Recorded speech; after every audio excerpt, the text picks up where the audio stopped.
사무엘상 2장 12절부터 17절까지 있는 말씀입니다. 서뒀으면 한 목소리를 같이 한번 읽겠습니다. 영상으로 예배를 드리시는 분들은 스크린을 보시면서 함께 읽어주셨으면 고맙겠습니다. 12절입니다. 시작. 엘리야의 아들들은 행실이 나빠 여호와를 알지 못하더라. 그 제사장들이 백성에게 행하는 관습은 이러하니 곧 어떤 사람이 제사를 드리고 그 고기를 삶을 때에 제사장의 사관이 손에 3살 갈고리를 가지고 와서 그것으로 냄비에나 솥에나 큰 솥에나 가마에 찔러 넣어 갈고리에 걸려 나오는 것은 제사장이 자기 것으로 가지되 실로에서 그곳에 온 모든 이스라엘 사람에게 이같이 할 뿐 아니라 기름을 태우기 전에도 제사장의 사관이 와서 제사 드리는 사람에게 이르기를 제사장에게 구워드릴 고기를 내라.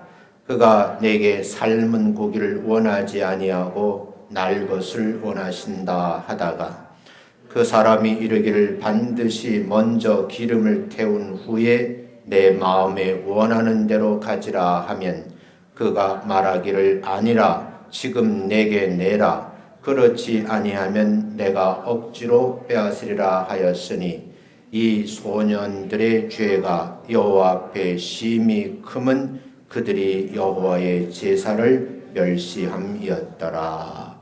아멘. 옆 사람과 같이 한번 인사하겠습니다. 만나 뵙게 돼서 반갑습니다. 인사합니다. 다시 한번요. 강건하심의 복을 받아 누리시기 바랍니다. 라고 인사합니다. 옆 사람하고 농사 잘 지읍시다. 인사합니다.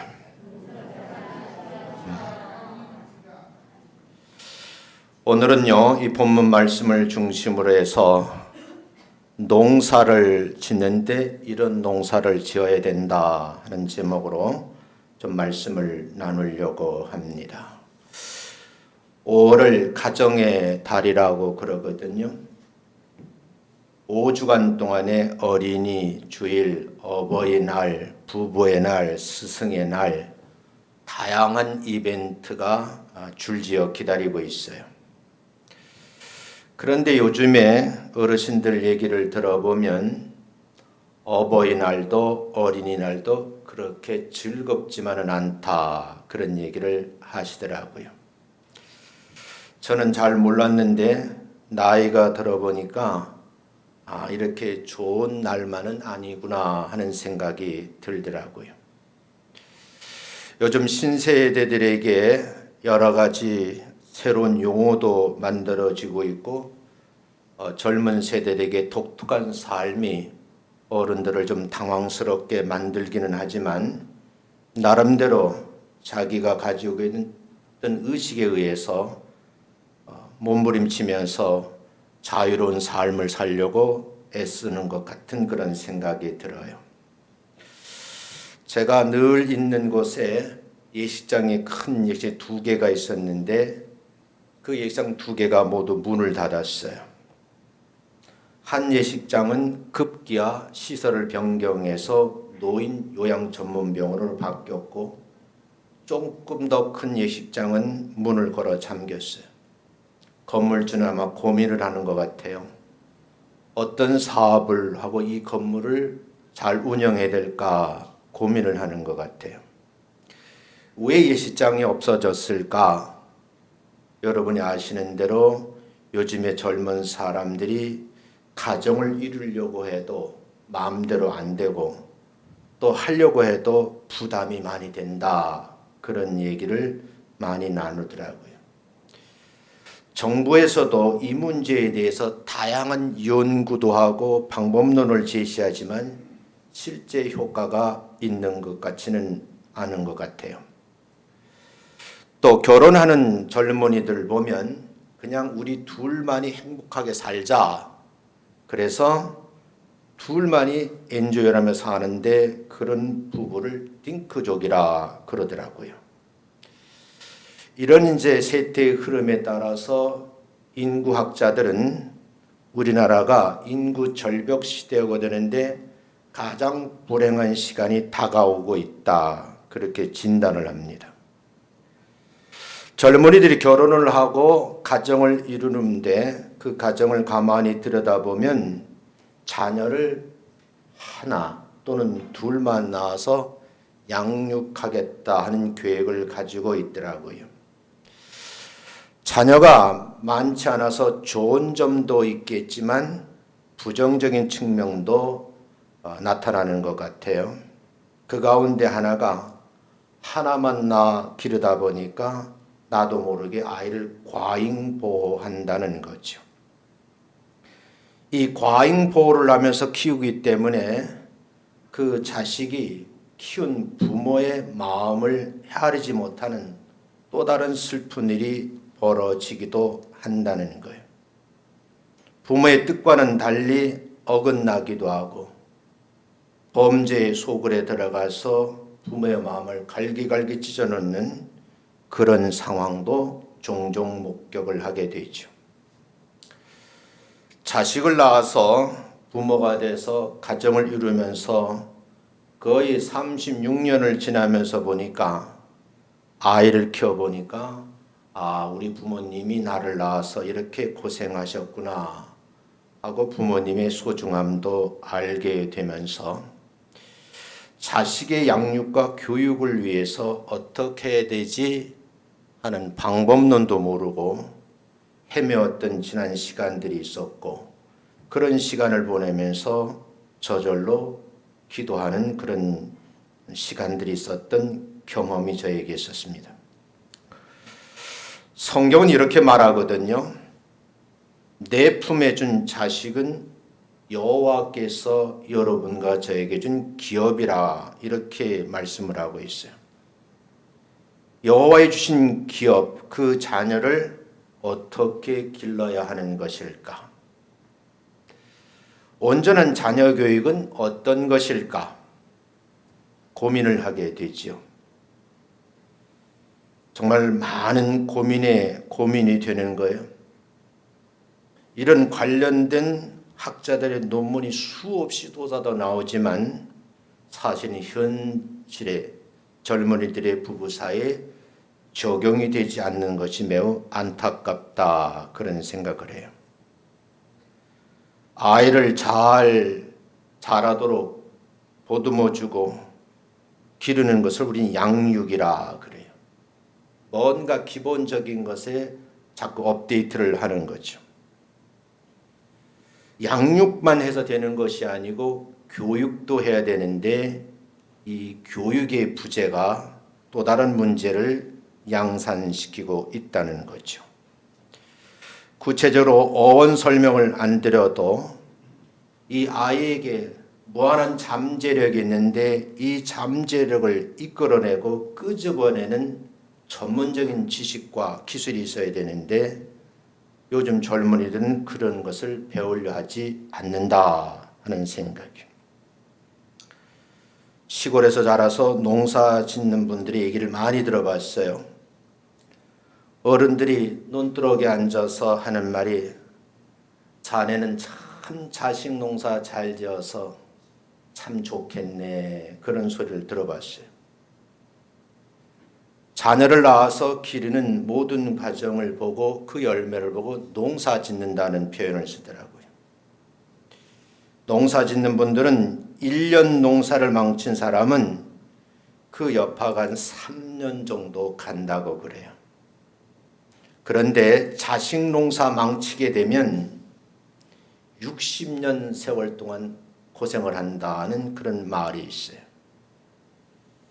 근데 이 말을 사실은 젊은 내외들이 가슴에 담고 아이를 양육할까? 거기에 저의 고민이 있어요. 정말 신경 쓰면서 잘 보듬어주고 가꾸어주고 마음의 상처를 받지 않도록 아이를 양육해야 되는데 부도 그렇고 모도 그렇고 아이의 마음에 상처만 안겨주지는 않은 것인가 하고 뒤를 돌아보게 되죠. 오늘 성경 전체를 살펴보면 가정을 허락하셨는데 어떤 가정을 이끄는 두 부부는 자식 농사를 잘 지어서 부모에게도 기쁨이지만 하나님께도 영광을 돌리는 그런 가정이 있는가 하면 자식 농사 잘못 지어서 가문이 멸망하고 해가 망신하는 그런 예도 성경에 실제 있습니다. 그 예가 오늘 소개드렸는데 엘리 제사장의 가정이에요. 완전히 망한 가정인데 그 자식들이 망난이라는 거죠. 또 한 가정은 2장 1절서부터 소개되어 있는데 엘가나의 가정이에요. 그의 부인이 한나거든요. 결론은 뭐냐 하면 자녀 교육을 잘 함으로 인해서 가정이 흥했다. 그리고 당대에 자녀가 큰 일을 하는 그런 모습이 사무엘 상하에 기록되어 있습니다.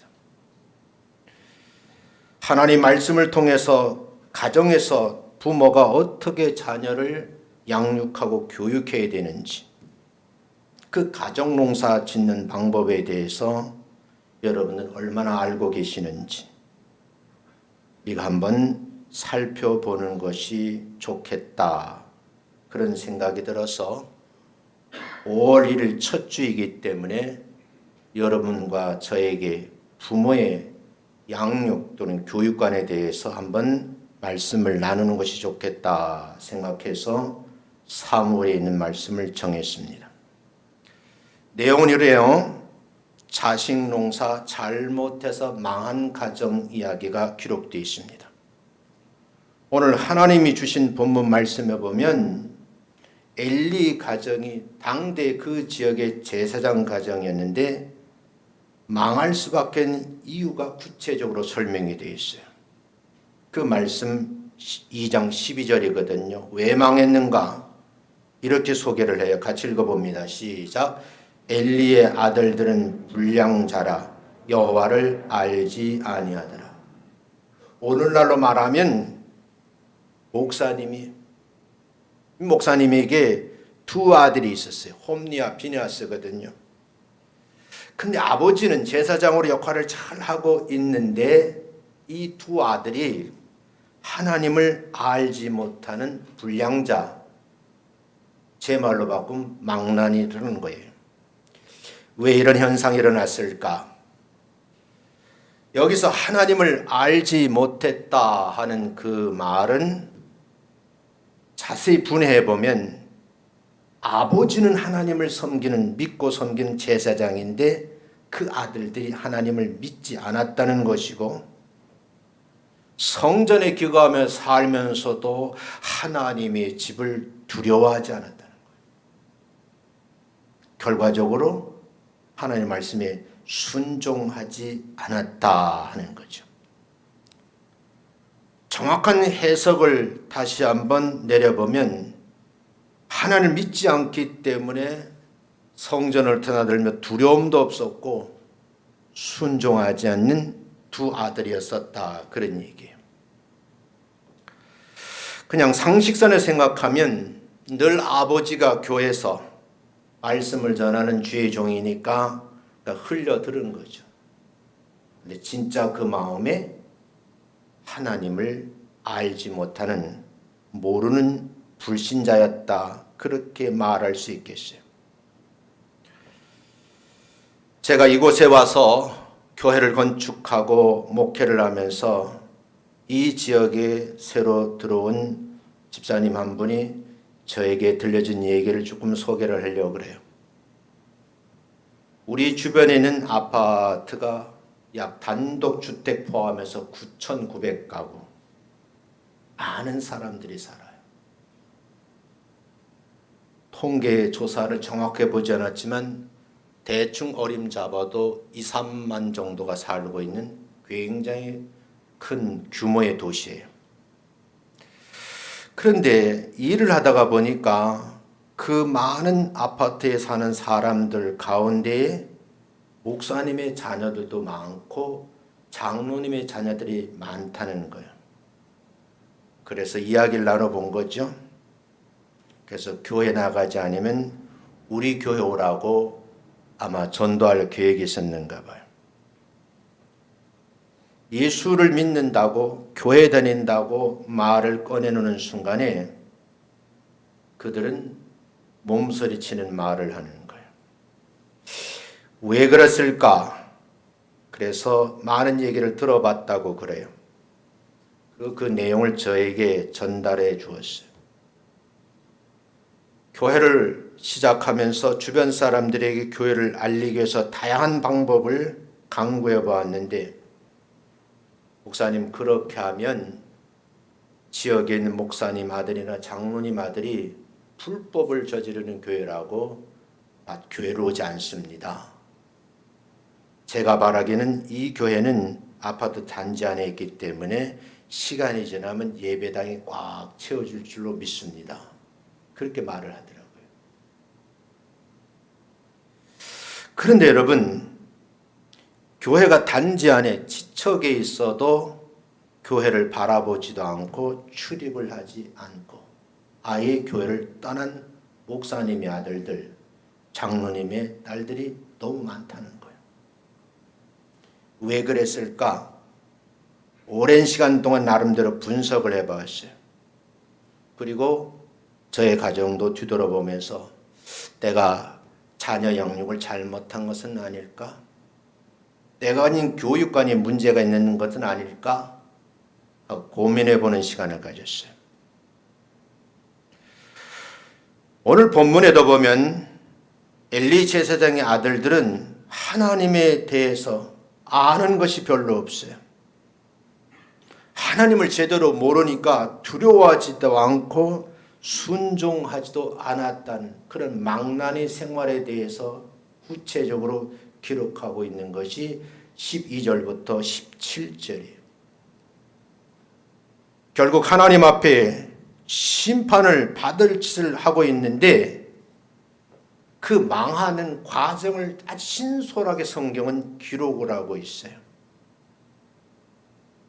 여기서 왜 제사장의 자녀가 말씀에 순종하지 않고 제사는 규정도 무시하고 못된 짓을 많이 한 망나니로 살았을까 하는 거예요. 그래서 오늘 읽어드는 2장 17절에 이 두 아들에 대해서 소개를 하고 있는데 읽어보고 가겠어요. 시작. 이 소년들의 죄가 여호와 앞에 심히 크면 그들이 여호와의 제사를 멸심하매더라. 오늘 말로 하면 목사님의 자녀고 장로님의 자녀인데 여호와 앞에 심히 큰 죄를 저질렀는데 그 죄명이 뭐예요? 예배를 잘 드리지 않았다. 그 얘기예요. 그런데 정작 중요한 것은 목사님의 자녀들이고 장로님의 자녀들인데 이 예배 드리지 않는 것이 죄라는 것을 인식하지 못하고 있다 하는 그런 내용이죠. 하나님의 존재에 대해서 제대로 인식을 못하니까 두 아들이 하나님 앞에 나와서 성도들 드린 예물을 훔쳐가는 거예요. 자기 마음대로 훔쳐다가 자기 멋대로 쓰는 거죠. 그것으로 부족했는지 무서운 범죄를 저지르는데 예배 드리지 않는 것도 큰 죄인데 인륜을 망치는 거죠. 엘리 아들들은 회막에서 수종을 드는 여인들이 있었는데 아비 모르게 이 여인들을 겁탈을 한 거죠. 요즘 말로 하면 성폭행을 일삼은 겁니다. 단순하게 예배를 무시한 것이 아니라 하나님을 능멸하고 업신여기는 행위고 그 하나님을 두려워하지 않는 행동 때문에 하나님의 영광이 가리워지는 더러운 행위라고 했는데 그 자체를 인지하지 못하더라는 거예요. 하나님의 이름을 망령되이고 모욕하고 더럽히는 것은 결국은 십계명을 범하는 무서운 죄임에도 불구하고 아랑곳하지 아니하고 못된 짓을 하는 거죠. 성경은 이렇게 설명을 해요. 좀 풀어 설명하면 하나님을 알지 못하는 엘리의 아들들이 있었는데 그 실로에 있는 제사장들이 백성들이 하는 습관들이 좀 간섭이 됐다는 거예요. 그 제게 어떤 사람이 제사를 드리려고 성전에 찾아와서 짐승을 잡아 각을 뜨고 그리고 피를 제단에 뿌르고 고기를 삶는 이런 과정이 있는데 성경에 보면 손에 3살 갈고리라 이런데 여러분 알아듣기 쉽게 말하면 삼지창이에요. 그것을 제사를 드리는 성도들이 지금 정성껏 준비하고 있는데 큰 감옷 삼지창을 찝어가지고 그냥 걸리는 거 이거 내 거 하고 가져간 거예요. 얼마나 제사법도 규정도 모르는 무도한 짓을 했는지요. 성경에 보면요, 실로라는 곳에서 모든 사람들에게 그렇게 했노라고 기록을 하고 있어요. 또 나쁜 짓을 또 하죠. 짐승을 잡아 기름을 태우기 전에 제사장의 사환이 와서 또 아들이 그러니까 사원들이 못된 짓 하는 거예요. 제사 드리는 사람들이 말을 하죠. 우리 제사장님께서는 구운 고기를 먹지 않습니다. 삶은 고기를 원하지 않기 때문에 날고기를 내게 달라고 아주 못된 짓을 하는 거예요. 그러니까 제사를 드리러 왔던 사람이 16절에 애원을 하던 말을 해요. 다 좋은데 먼저 기름을 태운 후에 당신 마음대로 해도 좋다. 그렇게 애원을 함에도 불구하고 아니다. 지금 내게 내놓으라는 거예요. 그렇지 않으면 내가 억지로 빼앗아 가겠노라고 말을 하는 거예요. 그래서 17절 말씀에 여호와 하나님 보시기에 너무 심히 큰 죄를 지으니까 이때 하나님께 징계의 채찍을 드시는 거죠. 자, 여러분, 우리가 지금 자녀 양육을 잘하고 있는지, 교육을 잘하고 있는지 한번 살펴볼 필요가 있겠다 하는 그런 말씀을 제가 드리고 싶은 거예요. 두 번째는요, 자식 농사를 잘해서 흥한 가정 얘기가 지금 나오는 거예요. 소개를 하기를 엘가나의 집안이다. 그의 부인이 한나였다. 이 엘가나는 부인을 둘 데리고 있었거든요. 한 부인은 아이를 너무 잘 낳는 거예요. 그런데 아이를 낳는 여인보다 아이를 낳지 못한 한나를 이 엘가나는 너무 사랑을 했다라고 성경은 기록을 하고 있어요. 그래서 실로에 있는 엘리 제사장이 있는 성전에 와서 눈물로 기도하는 장면이 여러분 사무엘 1장, 2장, 3장 계속 이 내용이 기록이 되어 있어요. 정말 놀라운 것은 자식이 잘 되기를 바라는 마음으로 아주 훌륭하게 길러내는 어머니 한나에 대해서 우리가 한번 주목해 볼 필요가 있다는 거예요. 18절을 참고해 보면 한나는 자식을 낳아서 어려서부터 하나님 앞에서 섬기는 것을 가르쳤어요. 그 내용이 소개되어 있거든요. 여러분이 가지고 있는 성경 11절을 참고해 보세요. 엘가나와 한나는요, 라마라는 곳에서 살고 있었어요. 그곳에서 실로라는 곳에 와서 제사장 밑에 이 정말 귀한 아들을 드리는 거죠. 그래서 엘리 제사장 밑에는 자기 두 아들도 있지만 엘가나에 맡긴 사무엘도 같이 성장을 했는데 11절에 보면 이 사무엘은 어린 나이임에도 불구하고 성전에서 하나님을 잘 섬겼다는 말로 표현이 되어 있어요. 18절에 가보면 사무엘은 하나님의 말씀에 순종을 잘한 것으로 기록이 되어 있고 사무엘은 그 성전의 제단 규정을 잘 지키고 있는 모습이 소개되어 있는데 세마포로 만든 에봇을 입고 엘리 제사장의 수종을 들고 있는 모습이 기록이 되어 있어요. 무슨 말씀인가 하면 한마디로 말하면 한나는 정말 지독한 교육 철학을 가지고 있는 여인이었습니다. 제가 바깥에서 흔히 이런 말을 하거든요. 자녀 교육은 누가 시키는 것일까?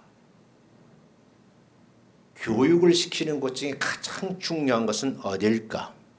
일반적으로 가정교육, 학교교육, 그 다음 사회교육을 말하거든요. 가정교육에서 가장 중요한 분이 부모잖아요. 그 중에서도 누가 교육에 대해 철저한 그런 지식과 준비를 해야 될까 물어보면 거의 다가 엄마라고 얘기를 해요. 근데 그 어머니들에게 재차 질문을 해보면 여기에 대한 양육 전문 지식과 교육에 관한 스킬이 있습니까? 물어보면 모른다는 거예요. 당신 남편은 어떤 사람이 되어줬으면 좋겠어. 그러니까 돈만 많이 벌어오는 사람이 됐으면 좋겠대. 내가 공통적으로 물어보는 질문이에요. 근데 여러분, 본문에서 나오는 이 엘리 가정과는 달리 엘가나의 가정에서는요, 철저한 교육적 가치를 가지고 자식을 호되게 교육시켰던 어머니의 모습이 구체적으로 기록되어 있어요. 그냥 낳은 아들이 아니거든요. 기도의 응답으로 잉태하게 된 거예요. 그 아이를 뱃속에 품고 얼마나 많이 기도했는지를 몰라요. 잉태하기 전에도 기도로 시작했고 낳은 후에도 기도로 몸을 양육을 한 겁니다. 여러분의 자녀가 하나님 잘 되고 번성하기를 원한다고 하면 어려서부터 하나님을 섬기는 사람이 되도록 그 엄마가 이 역할을 잘해야 된다라고 하는 그런 교육이 담겨져 있는 거죠. 세상의 물결이 그 심령 속에 채워지기 전에 아이에게 산 교육을 통해서 젖꼭지를 물리면서부터 계속 말씀을 통해 몸에 체득이 되도록 해야 된다. 그런 말씀이죠. 저는 성장하면서 잘한 것이 하나 있어요. 그게 뭐냐면 우리 어머니 말을 내가 너무 잘 들은 거예요. 어린 나이에서도 시골에서 충청도에는 뗄나무가 별로 없거든요. 깊은 산중에 들어가서 풀을 깎아서 오는 거예요. 근데 벌써 어른들은 좋은 데서 다 풀을 깎아가서 풀이 없어요. 깊은 산중에 들어가면 풀섭이 있는 데서 가보면 가시나무가 많이 있어요. 가시나무를 베어와서 우리 어머니에게 드리면 손에 찔리잖아요. 그래서 제가 많이 나무를 해오진 못하지만 정성껏 풀만 베어가지고 조그만 지게에 지고 와서 어머니를 갖다 드려요. 근데 우리 어머니가 친구들하고 얘기를 하더라고요. 내가 들으려고 몰래 들어봤어요. 우리 아들은 착하다는 거예요. 가시나무를 안 해오는 이유를 내가 손에 찔릴까 봐 우리 아들은 가시나무를 안 해온다고 그러더라고요. 그 소리를 듣는 순간에 정말 낫지를 하다가 가시가 걸려 들어오면 제가 던져버리고 풀만 베었던 기억이 있어요.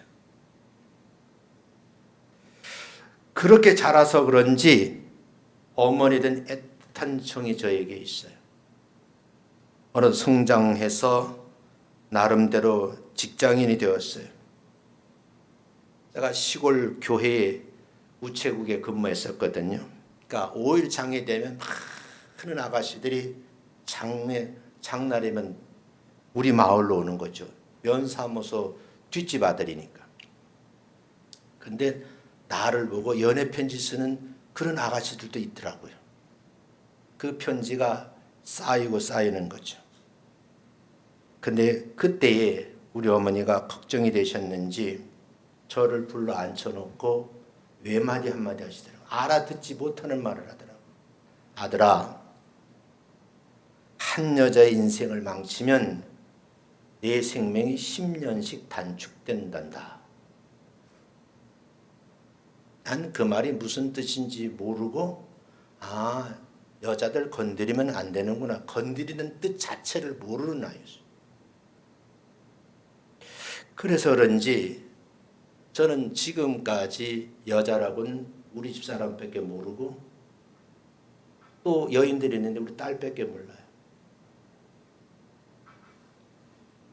많이 배우지 않았어도 자녀를 걱정하는 부모의 마음을 한번 품고 그 아이를 마음과 마음을 나누면서 이야기를 하지 되지 않을까? 저는 그런 생각을 하는 거예요.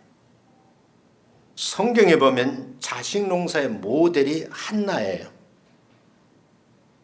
부모의 신앙이 그대로 자식에게 전수된다는 말이죠. 우리나라 사람들이 저희 세대는 일제시대에 살지도 않은 세대예요. 그런데 일본 사람들 보면 반감을 가지고 있잖아요. 이런 전문가들은 집단 유전이라고 그러더라고요. 제가 설명을 드렸잖아요. 브라질이 축구의 왕이잖아요. 유럽이 축구를 잘하잖아요. 그런 팀하고 축구에다 저도 마음에 별로 서운한 게 없어요. 근데 일본에 져버리면 이게 그냥 꼭지 돌아가는 거예요. 어떤 사람 화가 나니까 텔레비에 뭘 집어 던져가지고 박살이 나고 본인 다치고 그런 이 집단 유전이거든요.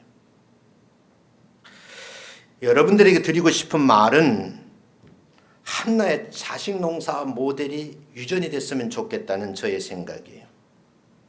어머니가 아는 것만큼 믿는 것만큼 그 믿음의 신앙이 물려간다는 거죠. 자식은 부모를 선생님으로 바라볼 수 있어야 된다. 그 얘기를 여러분에게 드리고 싶은 거예요. 만약에 이런 가정에서 모범적인 교사 역할을 못하게 되면 상상도 할 수 없는 일이 벌어지는데 그 예가 오늘 성경에 소개되는데 엘리 제사장의 가정교육의 문제 때문에 그런 거예요. 오히려 가만히 생각해 보면 많은 것을 그 지역의 제사장으로 누리고 있었을 것 아니겠어요? 근데 자식은 망나니가 돼버리고 마른 거죠. 우리가 이 부분을 곰곰이 생각을 해 보셔야 돼요. 하나님을 알게 하는 최고의 방법이 뭘까? 예배 드리는 것이거든요. 정말 꿈꾸는 예배는 어떤 예배일까? 온 가족이 대예배 참석해서 예배를 드리는 거예요.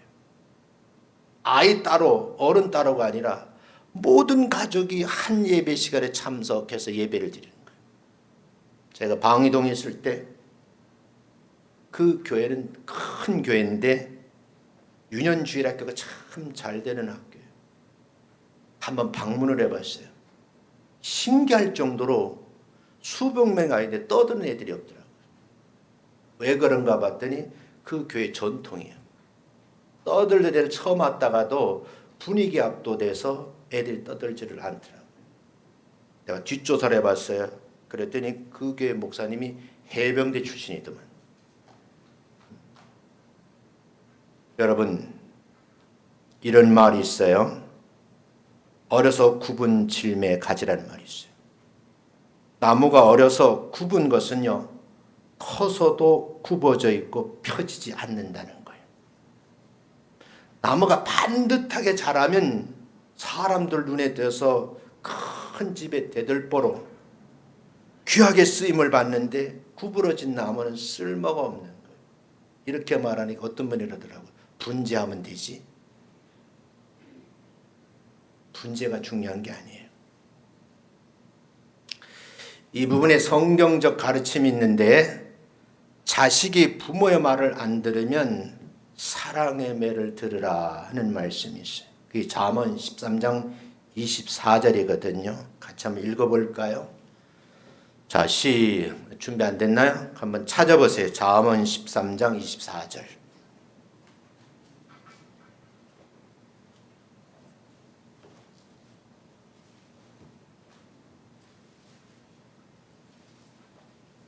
찾으면 좋겠어요. 잠언 13장 24절 말씀.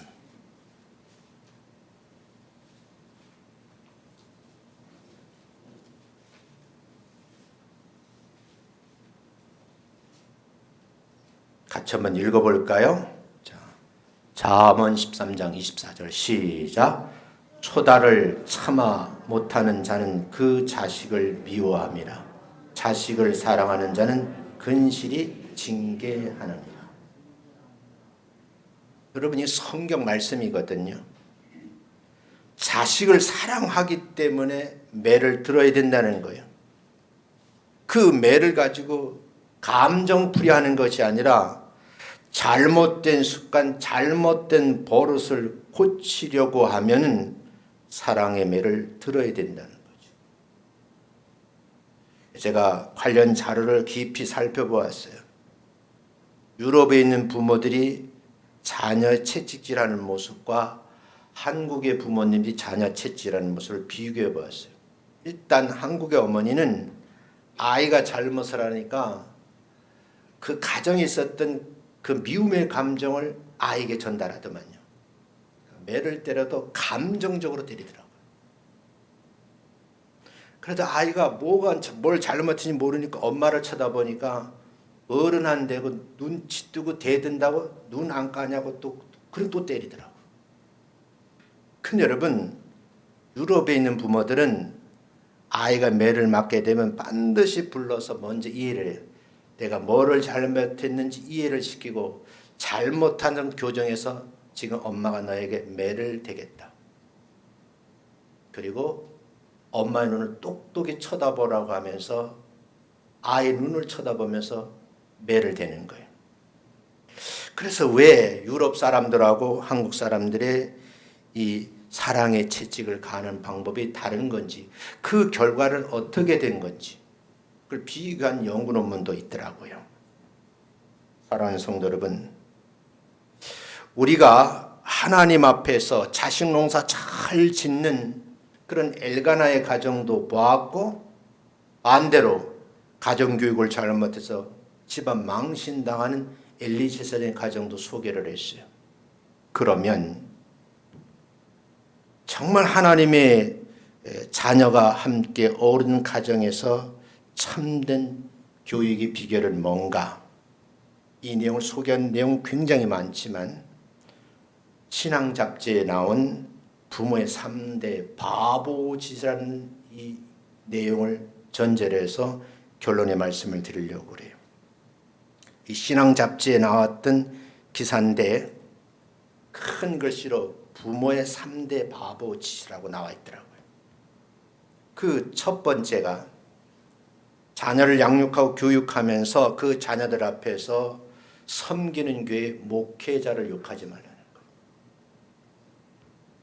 부모가 그렇게 영적인 신앙생활하면서 영적인 교훈을 주는 스승을, 목회자를 욕하고 흉을 본다면 그 자녀는 목회자에게 은혜를 받지도 못하고 근본적으로 영혼이 병든다는 거예요. 이것이야말로 자녀가 유전돼 가면 안 되는 것인데, 하나님의 복을 스스로 가로막고 있는데, 참된 신앙생활에 저해가 되는 요소인데, 이 흉기라는 것을 그 부모는 모르더라는 거예요. 그게 문제예요. 두 번째, 자녀들 앞에서 가르침에 대한 선생님 욕하지 말라는 거예요. 부모가요, 선생님을 욕하는데 언어 표현이 안 될 정도로 험한 말을 하는 거예요. 동네에서 여자들끼리 모여서 대화를 나누는데 자기 아이의 담임 선생님을 입에 올려놓고 난도질을 하는 거예요. 그런데 여러분, 그 소리를 듣는 자녀가 잘 될까요? 그 자녀는 학교에 가서 선생님에게 배우기를 거절하고 반항을 하게 되고 말썽 피우고 마침내 부모가 감당할 수 없는 문제아가 된다는 거예요.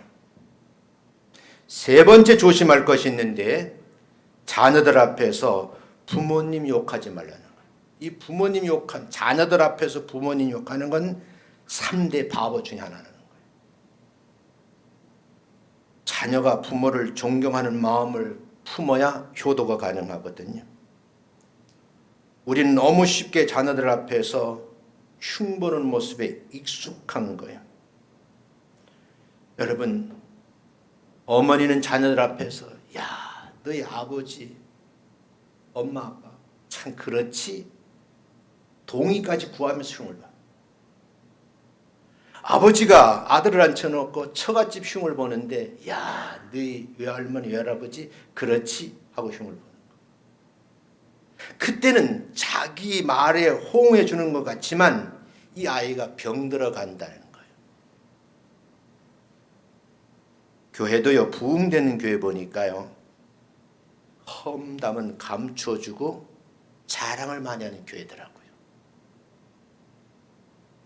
이 말씀을 드린 이유를 잘 되새김질 하셨으면 좋겠다 하는 생각이 들어요.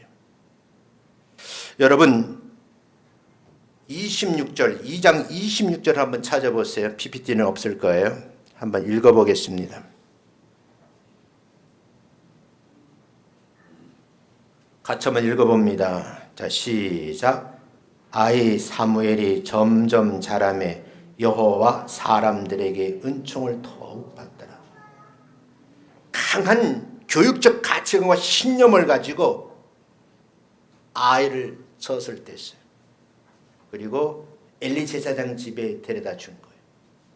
그때 어린 아이지만 하나님을 섬기는 거예요. 시간이 지난 후에 보니까 에봇을 딱 입고 엘리 제사장 뒤를 따라다니면서 익힌 제사법대로 규정대로 정말 신실하게 그 역할을 감당하는 모습이 성경에 기록이 되어 있어요. 무슨 말인가? 영적으로 흥하는 아이, 이런 아이는요, 흥하는 사람이 본보기가 있다는 거예요. 그걸 하나님의 은총이라 그러거든요. 이 하나님의 은총은요, 부모가 자식에게 줄 수 있는 최고의 선물이에요. 하나님께서 우리에게 믿음의 유산을 물려주셨는데 그 유산을 물려주는 첫 번째 조건이 된다. 그 말씀을 드리고 싶어요. 여러분, 내가 걱정하지 않아도 하나님이 보시기에 우리 아들이 너무 귀하게 여겨진다고 하면 그 인생은 보장된 거거든요. 보나마나 성공적인 삶을 살 수 있겠죠. 여러분의 자녀가 사무엘같이 되기를 원한다고 하면 이제는 좀 정신을 차리고 아이에게 하나님을 알아가도록 여러분이 양육하고 교육해야 되지 않을까. 저는 걱정을 함께하면서 여러분들에게 제안을 하는 거예요. 이제 우리 부모님들이 해야 될 일이 있어요. 사랑하는 자녀들을 위해서 눈물로 기도하는 거죠. 일부 예배 때 소개를 드렸거든요. 요양원을 가봤어요. 가봤는데 그 요양원 원장님이 저보고 그래요. 목사님, 저분을 위해서 기도해 주세요. 가서 머리 얹고 손을 기도해 주면서 이야기를 나눠봤는데 나중에 고백을 하더라고요. 그분이 저보고 눈을 마주치니까 저도 목사예요. 나에게 자녀가 5 있는데 한 명도 안 온다는 거예요.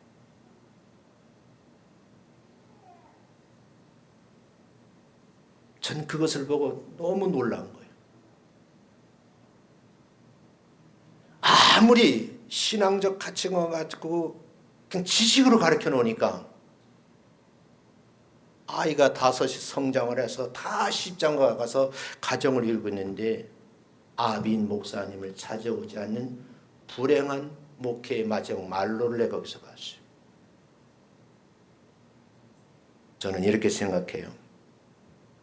가정 목회도 잘해야 된다.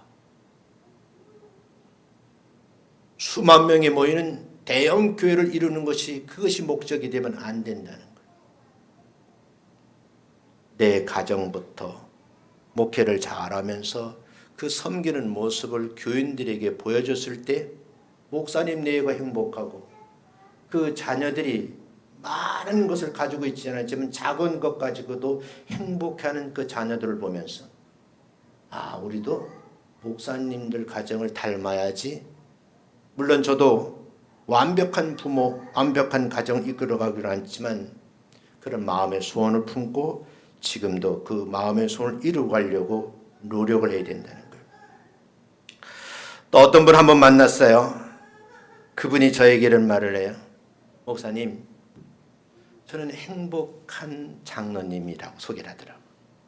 왜 그래요? 그러니까 눈물로 아이를 양육했다는 거예요. 그런데 그 아이가 망나니 짓을 하는 거예요. 얼마나 이 아이가 못되게 굴었는지 아들을 불러놓고 내 아들이 아니었으면 좋겠다. 정말 내 품에서 떠나갔으면 좋겠다. 그렇게 말을 했대요. 말의 시가 됐는지 이 아들이 못된 짓을 하게 되는데 상상할 수 없는 일을 해요. 국내에서도 사람들이 얼마나 못된 짓을 했는지 조폭들이 와서 이분에게 머리를 숙일 정도예요. 중국에 가서도 중국의 큰 그런 기업에 있는 사람, 내노란 사람들이 한국 조폭에게 머리를 숙일 정도로 그렇게 유명한 조폭이 됐대요. 그런데 어느 날 이분의 마음속에 성령님이 오셔서 정말 내 부모의 마음을 아느냐. 모든 것을 정리하고 신학을 공부하고 목사가 됐어요. 그분의 간증을 들었거든요. 우리 사람도 그분의 간증을 들었다 그러더라고요. 왜 눈물의 기도가 필요하느냐? 그렇게 망나니 같은 장로님의 아들이 변화가 돼서 목사가 됐는데 지금도 목회를 해요. 지금. 그분, 그 모여있는 교인들이 다 독특한 사람들이, 한 주먹하던 사람들이. 일반 사람들은 컨트롤할 수 없는 사람들인데 이 목사님은 그렇게 핸들링하면서 멋있는 목회를 하더라고요. 저는 그분의 간증을 들으며 느낀 게 있어요. 아, 기도는 공짜가 없다. 여러분의 자녀의 잘됨을 기대하시면서 기도하시는 여러분 되시기를 주님의 이름으로 축원합니다.